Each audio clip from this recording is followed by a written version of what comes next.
Good evening. I'm Joe Nye, Dean of the Kennedy School, and it's a personal privilege and pleasure for me to welcome my friend Sandy Berger tonight to talk to you about foreign policy in a global age. Samuel Richard Berger, as he is officially known, but everybody knows him as Sandy Berger, grew up in a small town, Millerton, New York, where he worked during high school setting pins in a bowling alley. He went on to Cornell, where he got his bachelor's degree, and then came to Harvard for his law degree in 1971. He met a fellow young Democratic activist named Bill Clinton at a McGovern campaign rally in 1972, and therein lies the story. But in between, Sandy practiced law with the Washington firm of Hogan and Hartshorn and was head of their international trade group. And in the 1970s, he held a number of interesting government posts, including special assistant to New York City Mayor John Lindsay, legislative assistant for former U.S. Senator Harold Hughes, and Congressman Joseph Resnick. He was also deputy director of the State Department policy planning staff during the Carter administration. Sandy is also one of the few individuals who served the entire 2 terms of the Clinton administration. In the first Clinton term, he was the deputy assistant to the president for national security affairs. And in that job, he was the chairman of the Deputies Committee, which is the sub-cabinet interagency group where a lot of the work of government really gets done. And it's the place where Sandy would get people to come together, make them work together, see the larger picture, knock heads if he had to. And one of the heads that he sometimes had to knock in the Deputies Committee was a fellow named Larry Summers. And we're delighted that Larry is going to be joining us, the president of Harvard. and also that Sandy helped to train him so well for this task.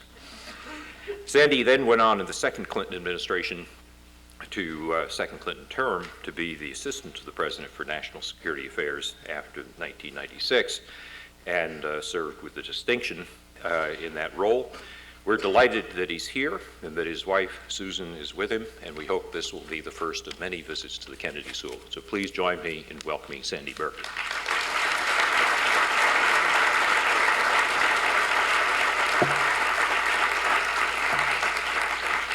Well, thank you very much, Dean Nye, my friend Joe, whose service to our country in the security area has been extremely distinguished with two stints in the Clinton administration, as you know, both with enormous accomplishments. I'm delighted to see Graham Allison here as well, and also want to acknowledge the head of the Institute of Politics, Senator David Pryor, who is over there, who is Harvard's gain has been Washington's loss, I can assure you. Two of my former colleagues are here. Sylvia Matthews, who was in her latest government incarnation, the deputy head of OMB, and in her latest activity climbed Mount Kilimanjaro. Sylvia, we're over there. And Carol Browner, the head of the EPA, who for most of this decade has been trying to keep the snows of Mount Kilimanjaro from melting.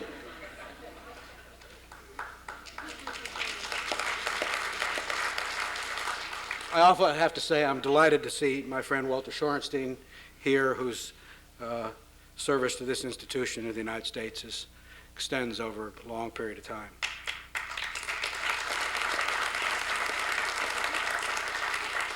I'm really here as the advance man for Larry Summers. I hope I do him justice. I just have to say, as someone who has served closely with Larry for 8 years and known him for a far larger number than that, it's an exciting decision and selection for Harvard. I say that as an alumni. I think that he will bring really great, creative, exciting leadership to this institution, and I think the sky's the limit with Larry as president, and I congratulate Harvard for that selection. I want to talk to you tonight about, where's David Gergen? I forgot the most important part. Professor Gergen, excuse me.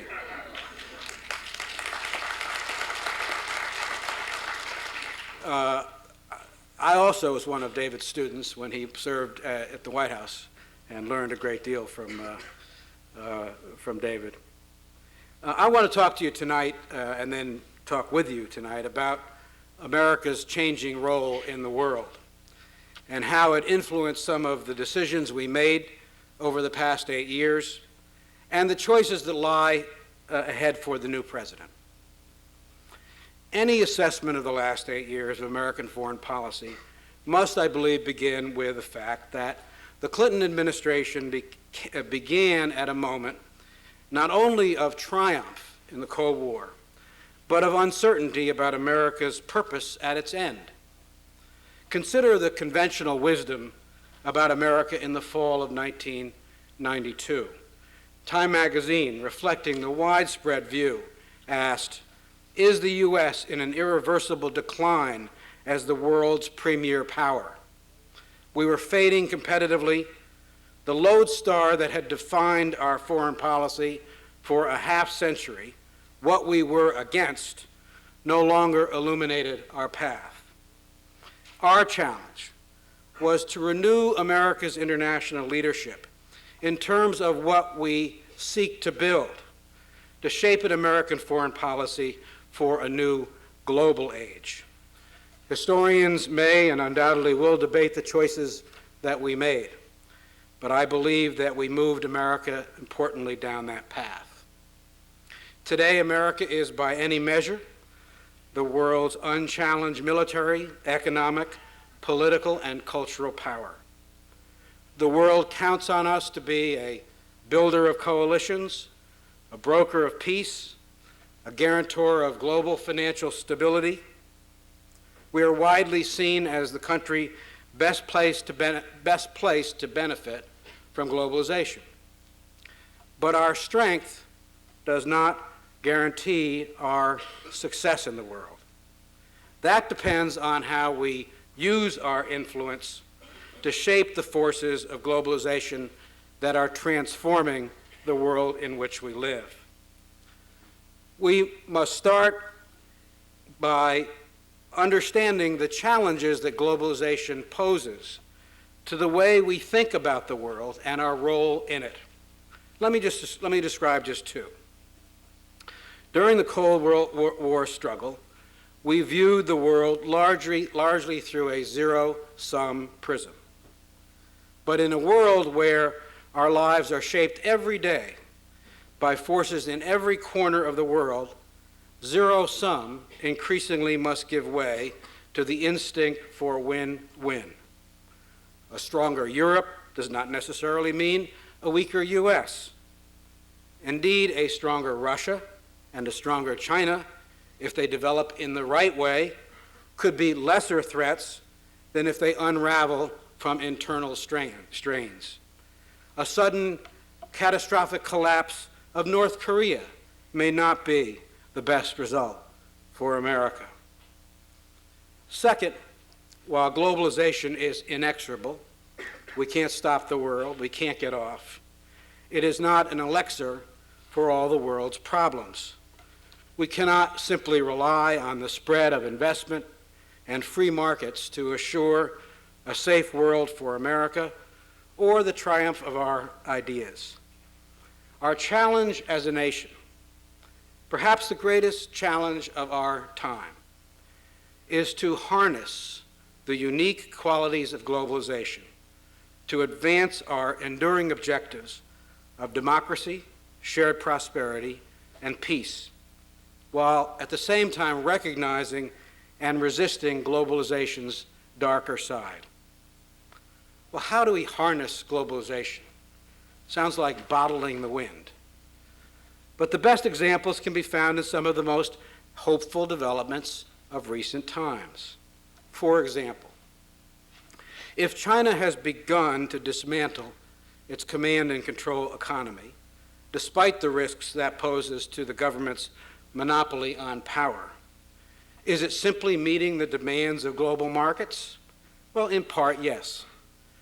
But it is doing so also to fulfill the terms we negotiated for its entry into the World Trade Organization. If people from Croatia to Macedonia are rejecting hardline nationalists and embracing democracy, is it because after years of communism and conflict, they have given up ethnic animosities? No, but they have concluded that this is the best way to join NATO and the EU, an opportunity that was made possible by our expansion of NATO and more attractive by NATO's victory in Kosovo. What about the remarkable changes in Mexico that resulted in the stunning victory last year of Vicente Fox after 70 years of one-party rule? Are they happening because democracy is unstoppable in an internet world? Not necessarily. They are happening in part, though, because NAFTA empowered Mexico's reformers to open their economic system, and because America's support for Mexico during its financial crisis in 1995 gave reforms a chance to ripen. In each of these cases, China, the Balkans, Mexico, globalization provided the pull, but we provided the push. So it is not enough for America simply to open our markets, hook the world up to MTV, and hope people beat their swords into stock shares. The driving purpose of American foreign policy in this new global age is to make the larger forces that are shaping the world work for us, not against us. That is reflected in the core principles that guided our foreign policy these last 8 years, and that I hope will guide the new administration. Let me briefly describe how I see them. The first principle is that our alliances with Europe and Asia, while still the cornerstone of our national security, must change as the world changes.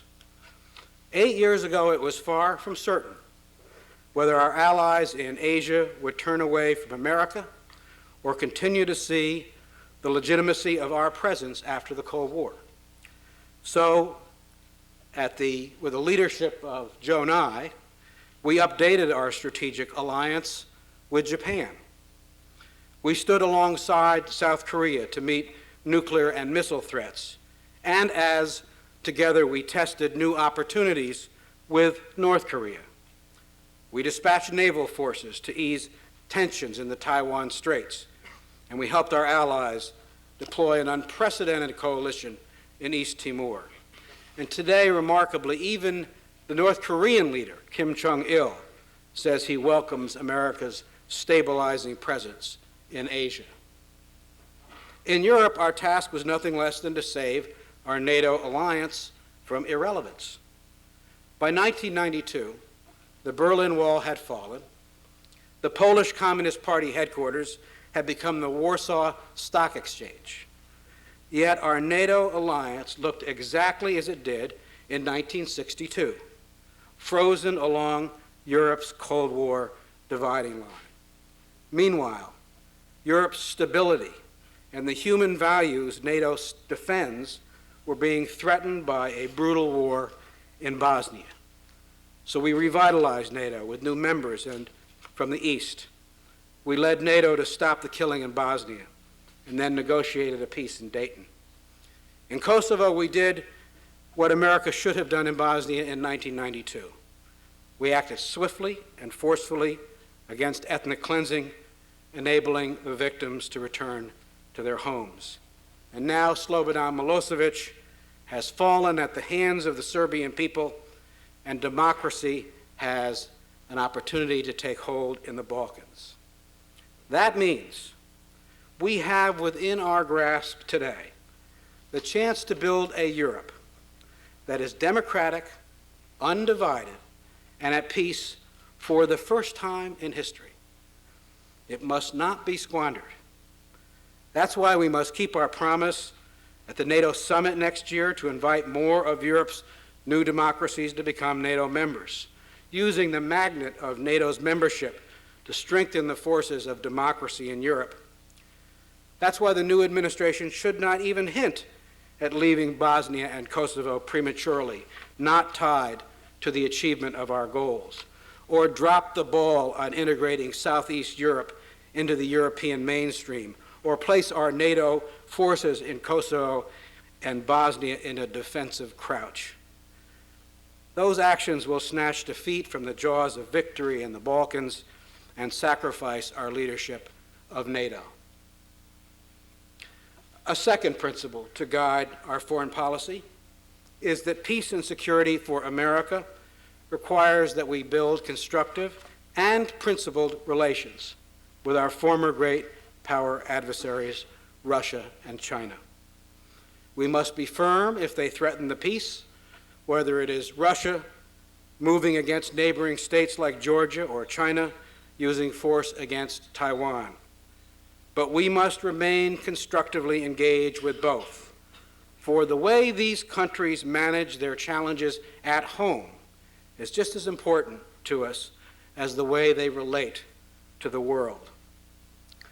With Russia, it is tempting to focus on what that troubled country has failed to do in the last decade. It has not developed a full-feathered democracy or demonstrated consistent respect for the rule of law. It has not rooted out corruption or learned that brute force alone cannot hold an ethnically diverse country together. But we should remember what it has done. No event in the last half-century has done more to advance our security than Russia's democratic revolution. And in 5 straight elections since, the Russian people have rejected a return to communism or a turn to fascism. They have voted for a democratic society that is part of the modern world. We must avoid the creeping temptation to slip back into a zero-sum mindset of our own. We should help Russia integrate into the international community, insisting that it accept the rules and responsibilities that go with that. And when the Russian people work at home to build a free media or to protect their environment or to rebuild a decrepit health system, we must not cut back our support for those efforts, as Congress has been doing over the past several years. For little else will be possible in our relationship with Russia unless it builds a pluralistic, prosperous society inexorably linked to the West. With China, our challenge has been to steer between the extremes. Uncritical engagement on the one hand, untenable confrontation on the other. An important vehicle for that is implementation of the historic agreement to bring China into the World Trade Organization. That agreement represents the most important breakthrough in U.S.-China relations since normalization in 1979. For China, it is a declaration of interdependence. Its recognition that China cannot develop without opening its economy and participating in a global system of rules and responsibilities. It also means that China is facing imposing challenges. As it opens its markets to competition, there inevitably will be more dislocation and urbanization, greater pressures on the government to give people a voice in decisions that affect their lives, and greater counter-pressure to resist those changes. Can China manage this economic transition at a time of uncertain political transition? Will it seek stability in greater control over its people or in giving its people greater control? Only China can decide, but our engagement can help it make the right choice by holding it to its commitments that it made to join the WTO, by making it clear that we believe China is more likely to succeed in this information age, by unleashing the creative potential of its 1.2 billion people than by trying to suppress it. A third principle that must guide American foreign policy is that local conflicts can have global consequences. I don't believe any previous president devoted more of his presidency to peacemaking than President Clinton, whether in the Middle East, the Balkans, or Northern Ireland, between Turkey and Greece, Peru and Ecuador, India and Pakistan, Ethiopia and Eritrea. I could go on. We have never pretended we can solve every problem, but we have rejected the simplistic notion that because we cannot do everything, we must, for the sake of consistency, do nothing. Looking ahead, it is more important than ever that America remains an energetic peacemaker, not a meddler, but a force for reconciliation, even at times where our interests are not directly involved. Why? Why is peacemaking in places far away America's business? Well, in part because the challenge of foreign policy in any age is to diffuse conflicts before, not after they explode. But there are other reasons that are accentuated in this global age. First, regions mired in conflict are increasingly likely to become breeding grounds for extremism and terror, especially in regions on fault lines of ethnicity and faith, like the Middle East, the Balkans, and South Asia. Second, globalization has raised the moral cost of indifference. Today, we see in real time the ethnic cleansing of Kosovo, or the dismembering of children in Sierra Leone, or the plight of refugees from a distant crisis. We can still choose not to act, but we can no longer choose not to know. That does not mean that America should send troops into conflict where our national interests are not at stake.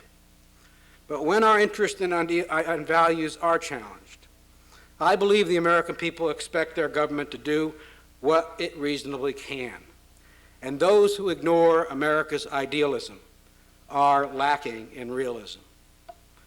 Finally, peacemaking is important because the great power America enjoys today is more likely to be accepted by other nations if they see us using it for something other than self-protection and self-defense.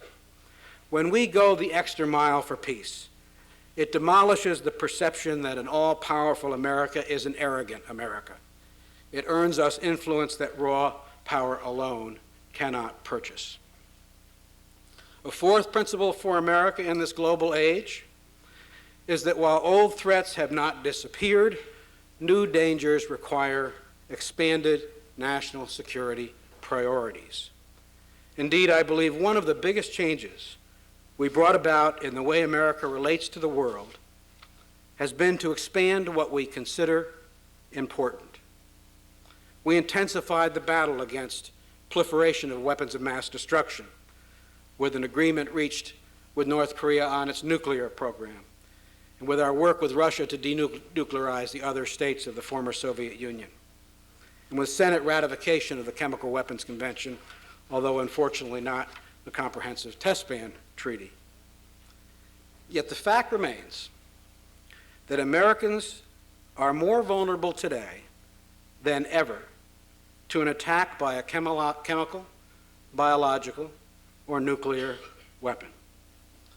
Without question, we need to broaden America's defenses. But we need to get our priorities straight.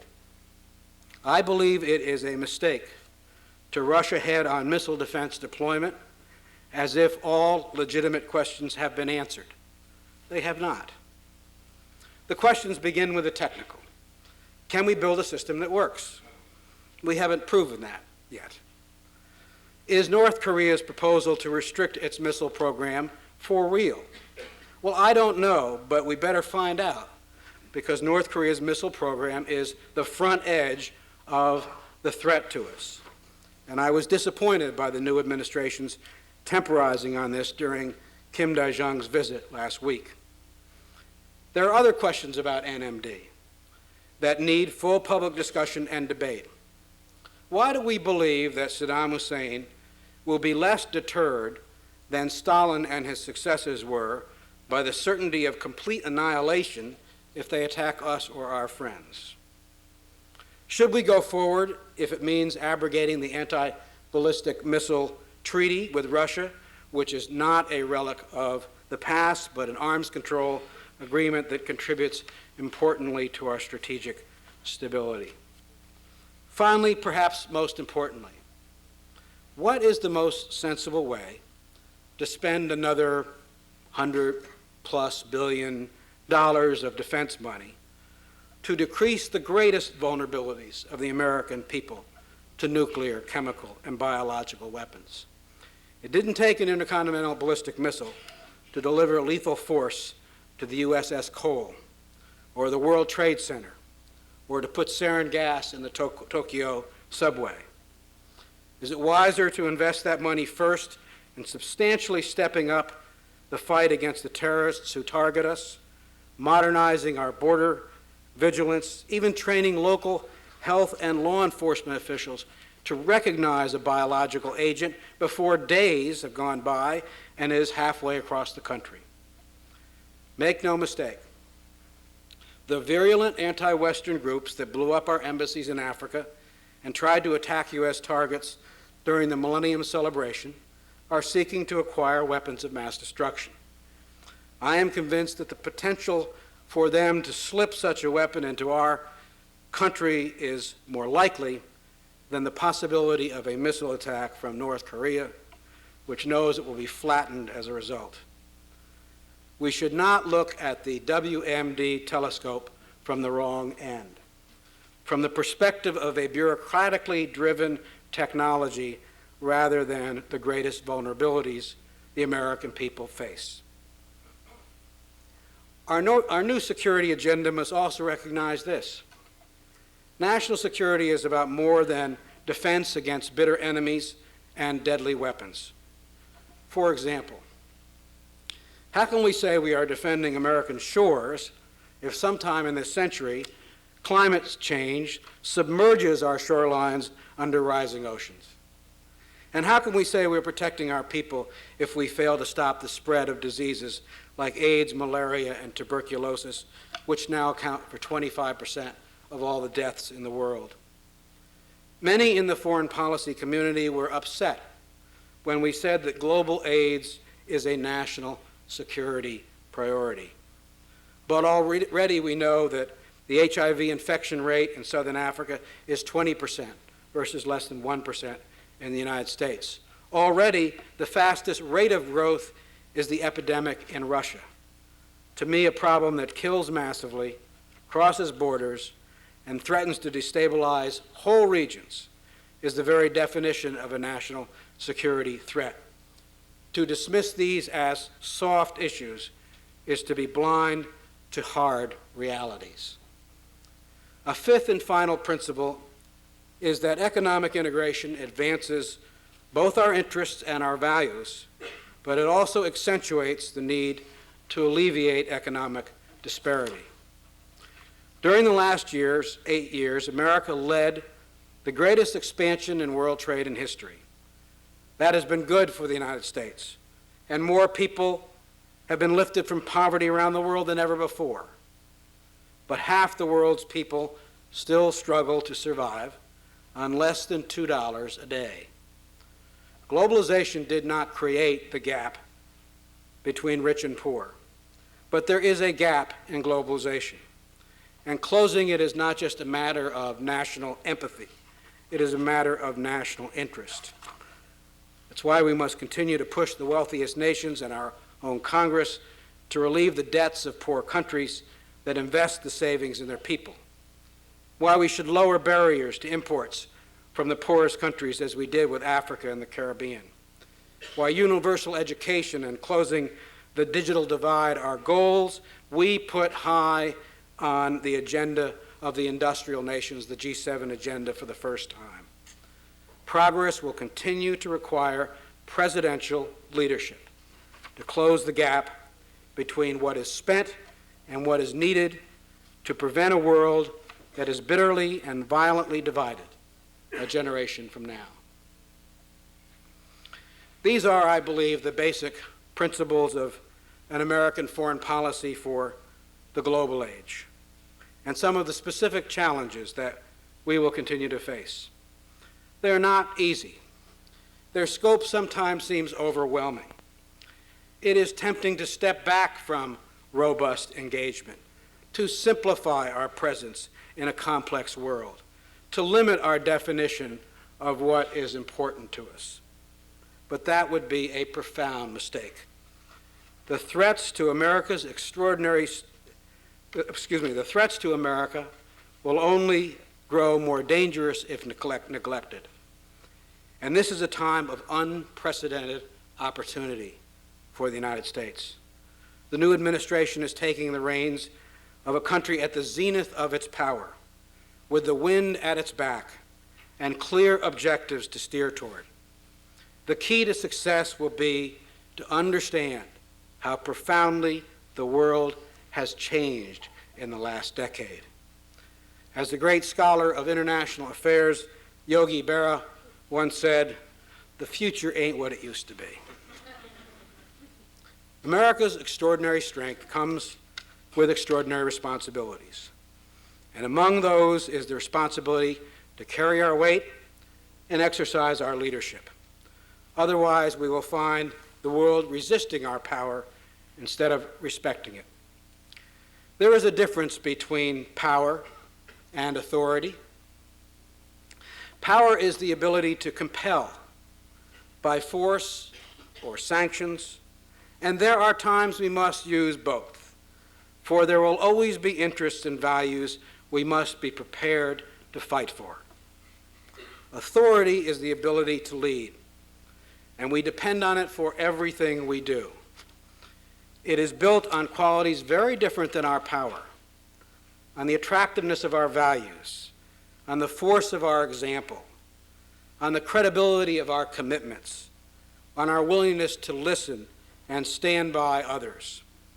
To preserve the legitimacy of our power, we must demonstrate that we will use it for more than self-protection. In the last 8 years, I believe the most fundamental achievement of the Clinton administration is that we steered America from the Cold War era into the era of globalization in a way that enhanced not only our power, but our authority in the world. I have been proud to be part of that journey, and I know that if America stays on course, the coming decade will be a good one for our country and all those who share its aims. Thank you very much.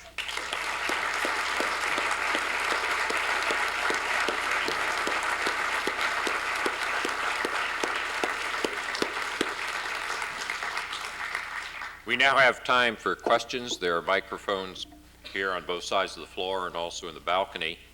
And let me remind you, we have one speaker an evening, so what we expect from you are questions, not speeches, and one per customer. I'll start with this, Mike.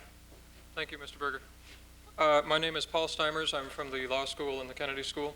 You didn't mention anything about protecting American secrets, military secrets in particular, and I was wondering... I only was given 25 minutes. I appreciate that. That's why I'm going to ask you a question about it right now. Was the Clinton administration's decision to allow the Laurel Corporation to share missile technology with China just a payback for the Democratic Party's largest contributor, or was it advancing national security in some way? A very straightforward question. The answer, it had nothing to do whatsoever with any political contributions. It was a recommendation that came from the State Department, from the Defense Department. There was no loss of technology in the licenses for satellites that we approved. There was subsequently, as you know, I'm sure, since you're well informed on this subject, an accident in which, in the course of an investigation, Laurel may have improperly shared information with the Chinese government that was not sanctioned by the United States government. Thank you. My name is Vladimir Jorchev. I'm coming from Macedonia, southeastern Europe. During your lecture, a few times you were mentioning the Balkans, and my question will be concerning the Balkans. So one of the most difficult things is tackling the extremism, especially the ethnic extremism. What do you think, according to your opinion, what should be done by the international community to avoid a possible situation where the Albanian extremists can endanger again the whole region of southeastern Europe and possibly put again in a war, now even a wider regional war? Thank you. It's a very, very important question and an issue. I said in my remarks that I hope that we don't put our forces, NATO forces in Kosovo and Bosnia in a defensive crouch. The real things have gone quite well. Milosevic's collapse was our wildest hope, but there still are problems, and the one you refer to, that is the efforts of militant Kosovar Albanians to stir up trouble in Macedonia and in Serbia, is right now the most serious problem.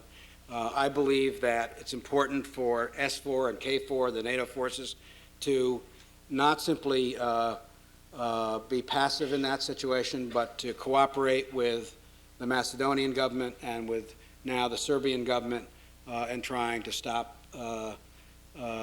militant activity, essentially terrorist activity in Macedonia and now in Serbia. Thank you. Balcony. Is there a question in the balcony? Oh, hi. Sorry. It's a long way up there, I know. Yeah, thank you for coming, Mr. Berger. My name is Ting Wong, and I'm a junior here at the college. My question concerns the worldview held by President Clinton and now President Bush. During the past 8 years, President Clinton invested American involvement heavily in building international institutions such as the UN, the WTO, APEC, even the Korean Energy Agreement. He saw international institutions as a way for America to engage multilaterally with countries such as Russia, China, Iran, and North Korea. President Bush has taken a sort of a concentric circle approach to dealing with the so-called friends and foes. And to many people who are impatient or anxious with the slow development of engagement. This new approach seems to be a good idea. I just wanted to hear your views on the success or the feasibility of this new shift. You took a turn there at the end of the road that surprised me, that non-engaging in the international institutions would be better for the developing countries. But let me try to answer what I think your question is. I think that the international institutions, the WTO, the IMF, the World Bank, and others, have an important role to play in global development and in shaping global integration. I do not think that they are beyond reproach.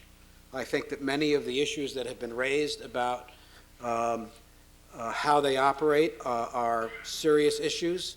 The transparency of those organizations, the values that they bring to bear, that is intellectual property but not the environment, business interests but not worker interests. I think there is a lot of work that has to be done to put a human face on globalization in a sense, but I don't think that the kind of nihilist approach of destroying international institutions gets us very far. Good evening. My name is Lara Satrakian. I'm a freshman at the college. The question is, in light of the Washington Consensus, which was really the influential set of developmental strategies that the U.S. Was promoting, what do you see as the U.S.'s responsibility to those countries in which our advice has really caused more strife than success? For example, what do you have in mind? For example, perhaps the promotion of globalization that has served to almost eradicate or at least challenge individual countries' cultures or national values? Well, I think that we should not be eradicating or in any way trying to suppress or diminish the diversity in the world or individual cultures. In fact, I think diversity is a strength. I think it's our greatest strength in the world, and it can be the world's greatest strength. I think my own view is that globalization is not a policy. Globalization is happening. We cannot turn it off. We cannot turn it on. What I tried to stress in my speech, however, is that we shouldn't simply believe that if everybody hooks up to MTV, the world is going to be a wonderful place. We have to try to use the forces of globalization to advance our interests and our values. And our values include human rights. Our values include closing the gap between rich and poor. So I don't think that if the government went away tomorrow, as I guess some people would like, globalization would go forward. It is happening in our economy, in our culture. I walked through the dorms in Beijing University last year, and I didn't see pictures of Deng Xiaoping, Mao Zedong. I saw pictures of Michael Jordan. No one's going to stop that. The question is, what do we do about it? And I think that we have to, an activist foreign policy means to try to take those forces, use those forces to create positive change within countries that empower its people rather than crush its culture. Hello, Secretary Berger. I wanted to thank you for coming here and speaking before us, lending your time. One of the priorities that you stood for during your 8 years in the Clinton administration was the promotion of human rights as part of our foreign policy. It was one of the justifications for the Kosovo involvement, and I certainly want to thank you for that. I think that's a very commendable priority. However, you spoke earlier about... How did I know there was a however? Yeah, of course. Come on, that would be way too easy. I could smell the however coming. Okay, go ahead. That wouldn't be any fun. You wouldn't even like that. What I want to speak to you about is some of the inconsistencies in the enforcement of our policies and our values, such as democracy and human rights. In particular, I want to speak about the human rights violations going on in Turkey of the Kurdish population there. How many international human rights organizations, including Western human rights organizations such as Amnesty, have documented that the brutality of which the Turkish regime has dealt with the Kurds is at least as brutal as the way that the Kosovars were being put down by the Serbs. And not only that, but This brutality has been sustained over a long period of time. And furthermore, this brutality has been carried out by the use of certainly some use of Western, including American weapons that were at least manufactured by American corporations, if not paid for and subsidized by American taxpayers. Seeing that Turkey is an ally, one would think that you would simply need to use your authority. So I guess my question would be, how do you address this inconsistency and hypocrisy, and how exactly does this policy help us build multilateral global coalitions, which you value? It's a good question. I think the question is not whether there are human rights abuses in Turkey, whether the Turks have suppressed the human rights of the Kurds. I think the question is, what is the best strategy for dealing with that? Now, we have laws that prohibit the use of any American military equipment for any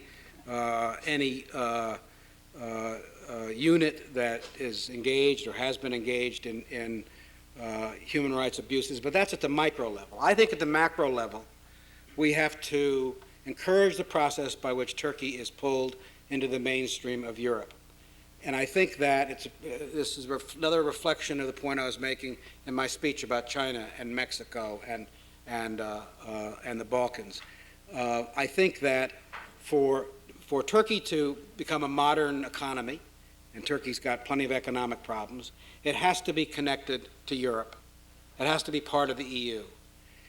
Its prospective membership in the EU, I think, can be a powerful incentive on Turkey to deal with human rights practices. And while I'm sure you will not agree with what I'm about to say, I believe that things have gotten better in Turkey over the last 3 or 4 years, that Ecevit has made some improvements of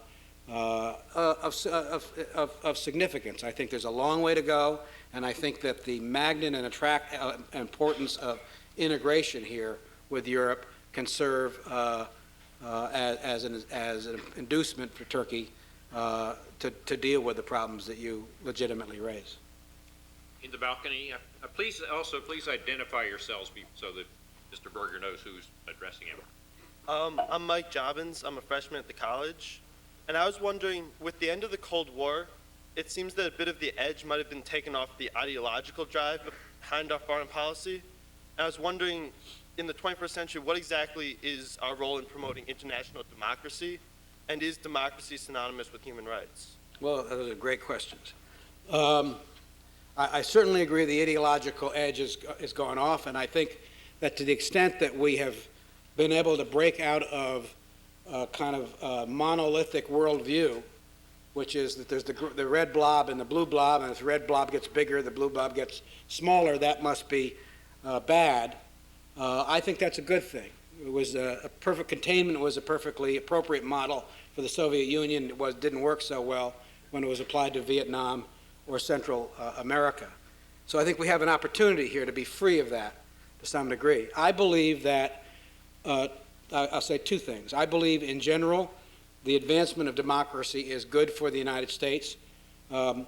Democratic countries that enable people to choose their own governments tend generally to be more peaceful and less likely to commit war and atrocities against their own people. But I do not believe that democracy and human rights are identical. I believe that elections are the beginning of democracy, but not the final point. And I think one of the great questions for this new administration is, how do we help the second generation democracy issues in Latin America and in Central Asia and in Southeast Asia, where you've had elections, but corruption remains, but great disparities continue, but the civil institutions needed to make a country function in the interests of its people don't exist. So I think that democracy, I think elections are an important step, but not a sufficient step to the protection of human rights, and that our policy has to reflect that, our interest in both. Other side of the balcony. Hi, my name is Dave Buck. I'm from Cambridge. Sandy, I know you from undergraduate school. Oh, yes. Please don't tell many stories, okay? I was young and foolish, and I didn't inhale. I did.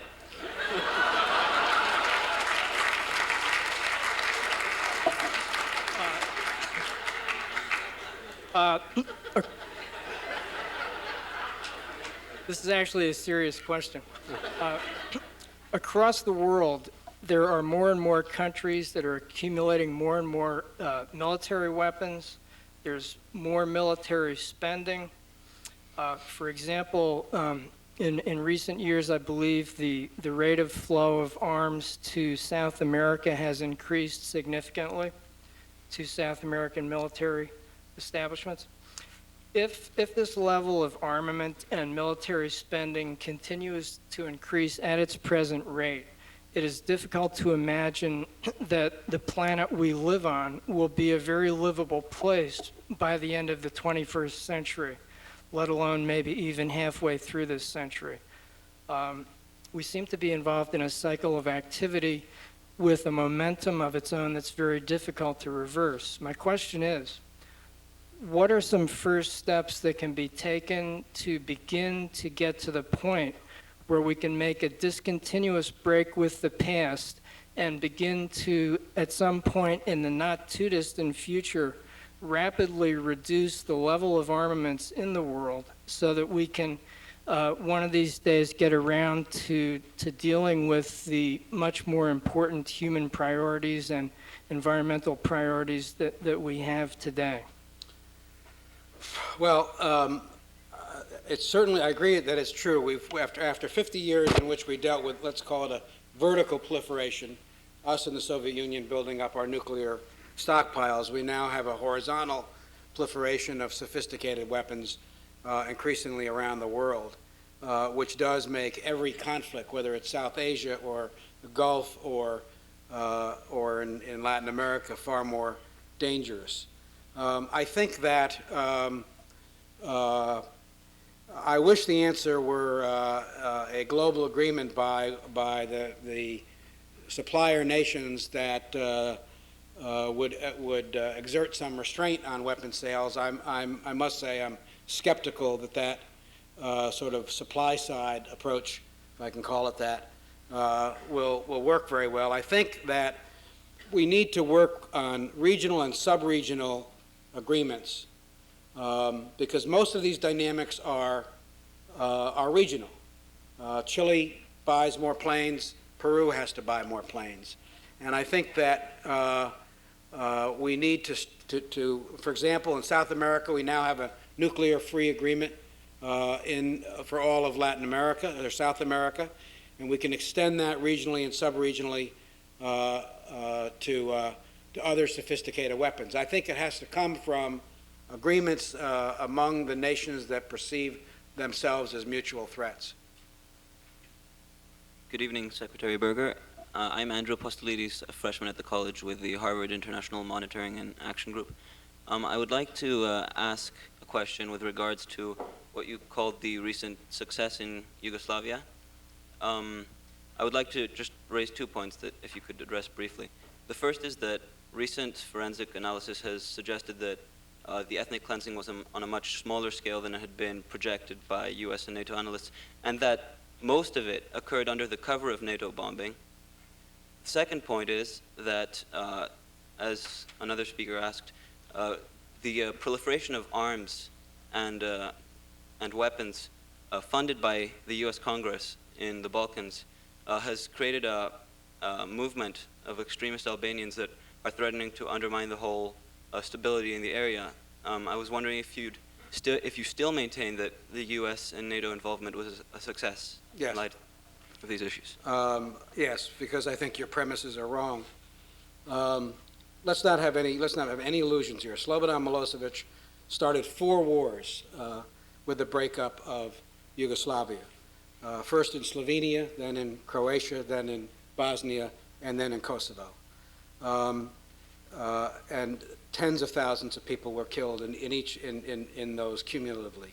There is no question that the ethnic cleansing had begun before we responded. In fact, the criticism I usually get is that we were too slow in responding, not that we were too quick in responding. I don't know whether or not 1 million people were ethnically cleansed or 712,000. To me, the question was whether in the last year of the bloodiest century in our history, the 20th century, the United States was going to stand by and watch a people driven out of their homes by virtue of their ethnicity. I think that would have been a terrible way to end this millennium and this century. So I think we did the right thing, and I think had we not acted, we would have deserved harsh criticism. I think on the other point, I responded to the other gentleman. I do think that we have to help work out now a relationship between Kosovo and a democratic Serbia. I don't believe that independence is the right answer for Kosovo, and I think that we have to be very firm with militant Kosovars who are trying to stir up trouble in Serbia and Macedonia. Thank you. Good evening. I have a question regarding international aid, which you mentioned as one of the 5 cornerstones. Identify. Yeah, I'm sorry. My name is Amit Bordia. I'm a graduate student here at the Kennedy School. My question is about international aid, which you mentioned as one of the 5 cornerstones. At around $4 per capita per year, the U.S. is probably at the bottom of the list of the wealthiest countries, of the developed countries. And I know at this forum only, Mr. Larry Summers acknowledged this was an issue. I just wanted to hear what your views. Do you think it is at an adequate level? If not, then the last 8 years of prosperity and growth, what has stopped it to increase to a substantial level? It's grossly inadequate, and the answer to your question is Congress. I have living proof here. Sylvia Matthews, the Deputy Director of OMB, knows how hard we tried to increase funding. Let's put this in perspective. It's interesting, but when you look at some polling data on this, when you ask the American people generally, how much do you think that we spend on foreign aid? They say 25% of our budget. Seriously, it's a University of Maryland, very sophisticated study. How much do you think we should spend? 5%? How much do we spend? Less than 1% of our budget. And it is totally unacceptable for the wealthiest nation in the world.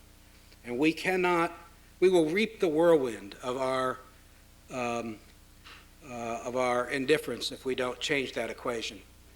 Because in this increasingly global world, the world will be bitterly and divided if we don't increase those levels.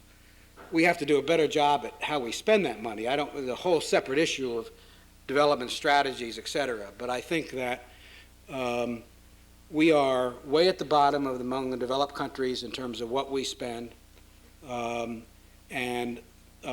don't have to be terribly sophisticated in terms of development strategy to recognize that someone making living on $2 a day can benefit from marginal changes that could come. So I think there's a lot of work to be done, I believe this question of disparity has to be seen now as an issue that is critical to the future security of the United States. Left Balkan. Hello, Mr. Berger. Hello, Mr. Berger. My name is Hoku Shiga, a master's student here at Harvard, majoring in East Asian security issues. And some of my American friends said, why does U.S. have to intervene in Balkan or East Asia or so on, which has, they say, nothing to do with the defense of the U.S. itself? And I think this kind of perspective is pretty natural for U.S. public, if not all of them. So how can you persuade them to accept U.S. law as a peacemaker of the world? Well, I don't think that let me say this. I think that, let me answer the first part of 2 very complicated questions. Why should the United States be involved, present in Asia? Why should we, beyond the human rights values question, be involved in the Balkans? I think that In Asia, we are a stabilizing influence. I think that if you talk to and I think this is one of the things we accomplished, quite honestly, in the Clinton administration. During the Cold War, we were there because we were a nuclear umbrella for South Korea, for Japan. That has far less, obviously, importance today. But we are the balance wheel, in a sense. The rivalries between, as you well know, between China and Japan, Japan and Korea, China and India, I mean, it's a Rubik's Cube. And our presence, which is 100,000 troops altogether in the region, has served to be generally, I think, an instrument of stability, not of instability. It's certainly not an instrument of acquisition or aggressiveness. And I do think it's interesting that Kim Jong-il, now from North Korea, says to Kim Dae-jung he appreciates and recognizes the value of America's presence. He's not saying that in terms of his fear of South Korea. He's talking about stability generally in Asia. Now, the Balkans, I think, is a different matter. I think that beyond the atrocities there, we fought two wars begun in Europe in the 20th century. Our security is very tied to Europe. I believe had we not put out the Balkan fire, or at least tried to hopefully put out the Balkan fire, it would have spread through the region. We would have had refugees in Macedonia, Bulgaria, Romania, Slovenia, Slovakia. We would have created a zone of instability in what is now possibly a new zone of democracy. And I believe ultimately that war would have widened, implicating Macedonia, implicating Greece, implicating Turkey. I don't think that was a self-contained conflict, and therefore I think we had direct national interest in our involvement. Other side of the balcony. Hi, good evening. My name is Nima Taylor. I work at the Kennedy School, and we actually met several years ago when you spoke at my international relations class at Dartmouth. I remember that. You mentioned in your talk centrifugal forces in China. One of the bigger centrifugal forces is the large-scale pro-independence movement in Tibet and the brutal human rights abuses that the Chinese government uses to suppress that movement.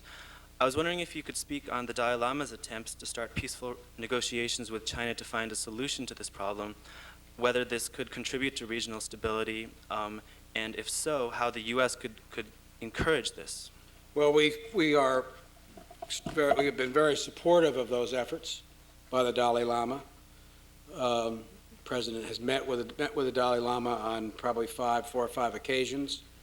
And I think what is happening to Tibet and the Tibetan culture and Tibetan institutions is simply unacceptable as we see them under siege. We've also raised this at every occasion with the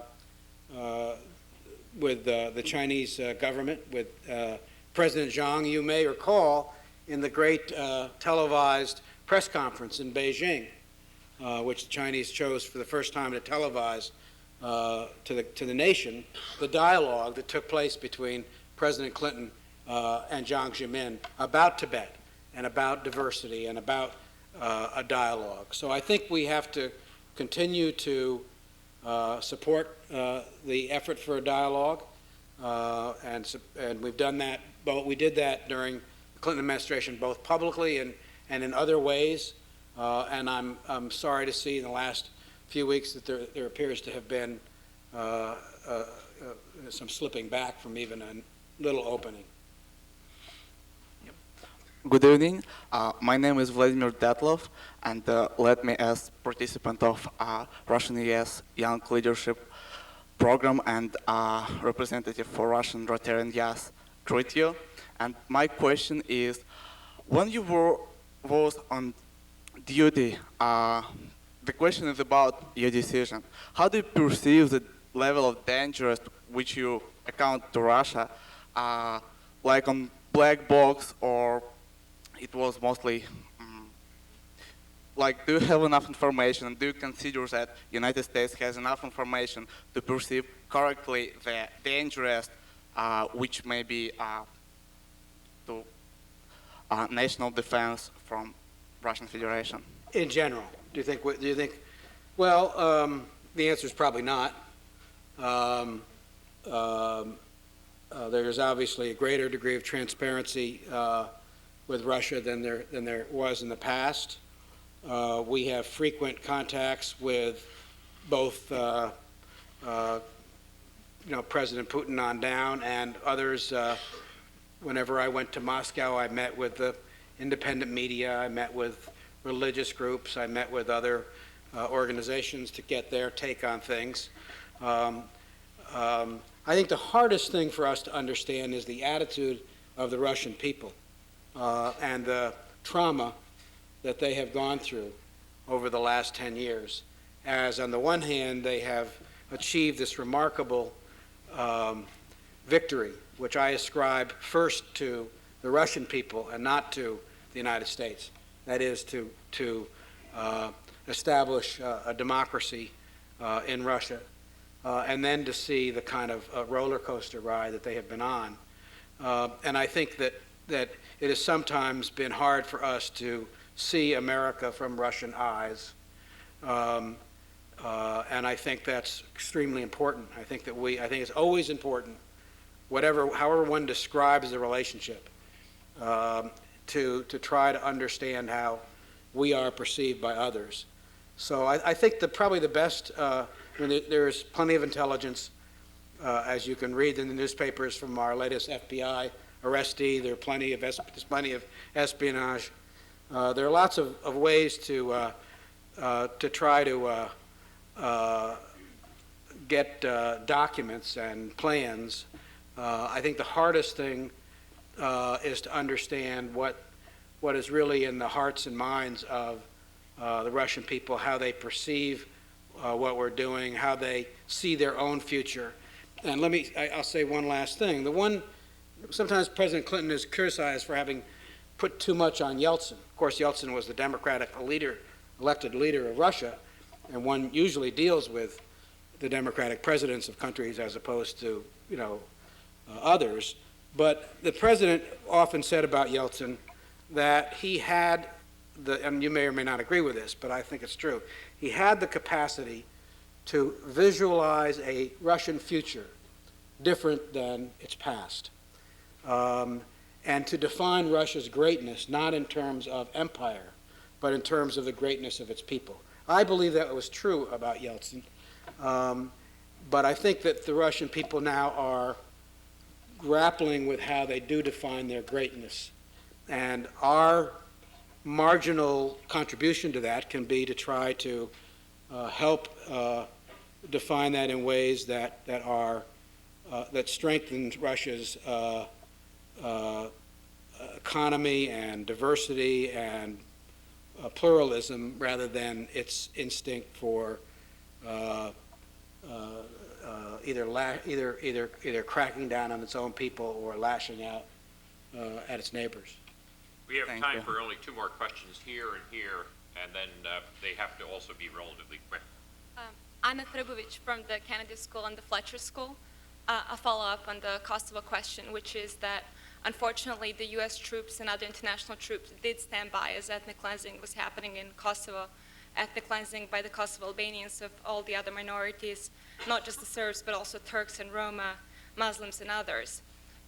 When will the U.S. and other troops finally help for these people to go back home?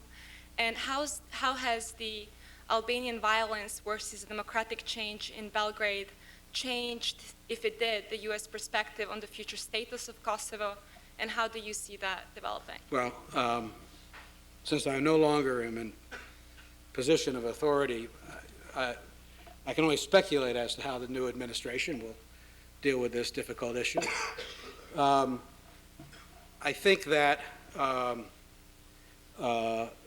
it is, I do not believe that disaggregation of sovereignty generally is going to create stability in the world. That's obviously a gross generalization, but you now have 6 nations on what used to be Yugoslavia. I don't believe at some point these nation states do not have viability. I don't believe that an independent Kosovo would be viable as a nation, and therefore I believe we have to find some way for Kosovo to be loosely a part of some federation with Serbia. That is a hard task, as you know. It is in some ways more threatening for the Kosovars to have democracy in Belgrade than Milosevic. Because when Milosevic was in Belgrade, I think the Kosovars always felt that they would get independence because the international community would never stand by and force it or acquiesce to its reconnection to a regime that had almost liquidated it. But now with democracy, democratic government in Belgrade is more complicated, and I think Kosovars are more see independence as a more complicated task. I think we should be working, I think two things. Number one, I'll say again, I think that it is important that we not get into defensive crouch in Bosnia and Kosovo with our NATO forces. What I specifically mean by that is that we can't simply just count the days when we're going to leave. We have to, right now, try, for example, to prevent the Kosovar Albanian radicals from crossing into Serbia and crossing into Macedonia. And I'm not sure whether or not we've bitten that bullet yet. Over the longer term, I think we have to hope that there is a modus vivendi that can be developed between Belgrade and Pristina, which will give both, obviously, a great degree of self-government and autonomy, but will not contribute to the disaggregation of sovereignty. You stood for a long time, but you only got 30 seconds. Is that a Go for it. My name is Tom Deretich. I'm also a graduate student. I've been waiting long to ask you also about Kosovo. Realistically, when over 90% of the Kosovo Albanians want independence, how can it remain part of Yugoslavia? And if you can't give a realistic answer to that, isn't that a tacit admission that the Clinton administration policies will end up leading to a greater Albania and the spread of the war to Macedonia, as the newspapers are talking about right today? Well, I think the last thing is quite a leap. I mean, I don't think that I think that if you mean, therefore, that we should have just said, go kill the Kosovars, because, let me finish. Never said that. No, but I'm now extrapolating That's from a your caricature. question. No one advocates that. Okay, but you're saying, wasn't it a failure? That won't it lead to a greater Albania? We had a choice to make. Do we intervene? Don't we intervene? To not intervene would have meant the death and disposition of most of the Kosovar people. So I think that we had a moral and national obligation to do that. I do think you're right that most Kosovars want to be independent. Those decisions will be made ultimately by the international community, by Kosovars, by Serbs. I think the best result, now that Serbia, if Serbian democracy in fact takes hold, if there is a government in Belgrade which in fact respects the rule of law and can live with diversity, I think the better result would be a confederation of some kind than independence. But I realize that the past that the Kosovars have lived through make that very difficult. This may be one of those problems, and I'll end with this. I think there are some problems that get better with time, and there's some problems that get harder with time. I think the Middle East, for example, only gets harder with time. I think the longer we go without a settlement of the conflict in the Middle East, the harder it will get to find a settlement. This may be one of those problems where things have to be in some, or the best place for things to be is in some ambiguous state for some period of time, peaceful, to see whether or not the evolution of democracy in Serbia enables a different kind of result. But it has to be a result that has, of course, the consent of the Kosovar people ultimately. Please join me in thanking Sandy for his presentation. That was very good. You know, it's fascinating. Nobody asked you a question on the Middle East until you raised it.